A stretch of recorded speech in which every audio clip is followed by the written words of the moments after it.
ఏమని విన్నాడు? చెరపట్టబడ్డాడని విన్నాడు.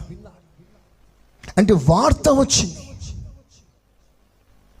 లోతు తానే వచ్చి కాలు మీద పడి, అయ్యా అయ్యా నా ఆస్తి అంతా ఎత్తుకుపోయారయ్యా, దయచేసి నన్ను కాపాడయ్యా అని అడగలే, విన్నాడు. ఒకవేళ మనం ఆ ప్లేస్లో ఏమంటామంటే, వాడు రాని, వాడు వచ్చి రిక్వెస్ట్ చేస్తే అప్పుడు చూస్తాలే. తరచుగా మనం చేసే కార్యాలే కదండి ఇది.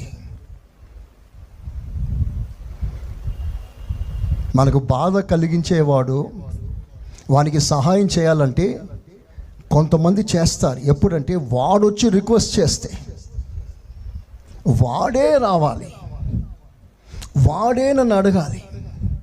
అంతెందుకండి, స్వయంగా మన ఇంటికి వచ్చి మనం పెళ్లి కార్డు ఇస్తే తప్ప, తగిన వాళ్ళు వచ్చి ఇస్తే తప్ప మనం పోము కదా. స్తోత్రం.